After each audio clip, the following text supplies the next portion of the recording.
et bienvenue sur le plateau du CRJ. Donc cet après-midi, on va vous présenter une thématique autour des podcasts avec 4 invités. Donc je vais les laisser se présenter en commençant par Gwendal. Bonjour, je suis membre de la commission climat du CRJ. Moi je travaille sur un podcast sur le littoral avec un groupe de travail donc sur le littoral et la biodiversité. Bonjour, je m'appelle Alexane et je suis là en tant qu'intervenante autour du podcast parce que j'ai ouï dire que beaucoup de commissions avaient envie de réaliser des podcasts. Et dans la vie, je suis documentariste et réalisatrice de podcasts. Bonjour, donc moi je suis membre de la commission culture et sous-partie patrimoine. Donc nous on a plus l'objectif de faire un podcast qui serait autour des jeunes et donc de leur intérêt par rapport au patrimoine breton. Bonjour, moi je m'appelle Ambroise et je suis membre de la commission santé numérique. Pourquoi avoir choisi un format podcast au lieu de vidéo ? Alors nous on a choisi un format podcast parce qu'on se disait que ça allait plus parler aux jeunes.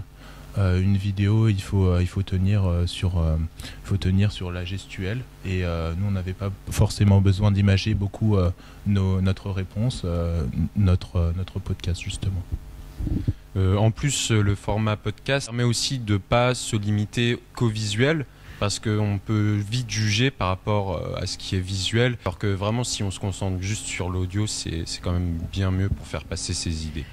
Dans le format audio, il y a aussi une proximité qu'on peut avoir plus facilement, une intimité qui se crée plus rapidement avec un enregistreur qui prend moins de place, qui est plus discret qu'un objectif de caméra. Donc on a parlé de ça aussi, de l'accessibilité et l'intimité que permet l'outil. Et le podcast aussi permet de paraître plus proche, donc comme vous l'avez dit, notamment des jeunes, parce qu'on sait que le podcast est notamment utilisé par les moins de 30 ans. Et il permet aussi de ne pas se concentrer à cette action, c'est-à-dire qu'on se pose pour regarder, écouter.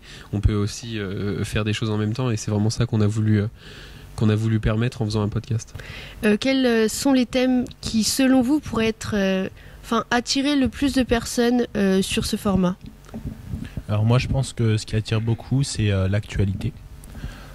Justement l'actualité on la revoit beaucoup sur les podcasts avec Hugo Décrypte ou des youtubeurs comme ça. Et aussi on peut mettre des questions que les jeunes se posent justement et qui ne sont pas forcément mis dans les médias que l'on peut voir par exemple justement à la télé comme sur TF1 ou ce genre de choses. On ne pose pas vraiment les questions que les jeunes ils ont envie de savoir. Et ça, c'est vraiment dommage. On a surtout pensé des thèmes de proximité parce qu'en Bretagne, on est tous plus ou moins proches du littoral.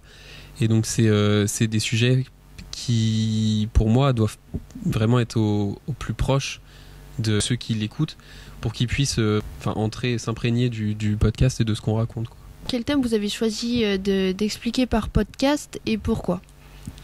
Alors, nous, on a voulu sensibiliser sur la santé numérique. Parce que sur le thème de l'économie de l'attention et pourquoi l'attention justement elle est importante aujourd'hui et comment on peut essayer d'avoir de l'attention. Et on se disait que justement sur le podcast c'était intéressant parce que l'attention justement c'est ce qu'il faut avoir pour écouter un podcast. Donc nous on a choisi de prendre le thème sur les jeunes parce que par rapport au patrimoine, parce que on a vu au terme d'enquête de micro-trottoirs tout ça que les jeunes ils s'intéressaient plus vraiment au patrimoine breton. Et on a trouvé ça dommage puisque du coup notre région elle est composée de plein de différents patrimoines, que ce soit aussi la gastronomie ou toutes les petites églises qui sont dans nos villes. Et c'est franchement dommage. Et donc on aimerait que ça soit à nouveau populaire et que les jeunes s'intéressent à nouveau au patrimoine qu'on chérit tant et qu'on ne veut pas perdre. Nous, sur le littoral, on aurait voulu faire beaucoup plus parce que le littoral, donc comme je l'ai dit tout à l'heure, c'est quelque chose qui est proche de tout le monde, de tous les Bretons. Et donc on aurait voulu parler de l'énergie, de l'économie que ça engendre.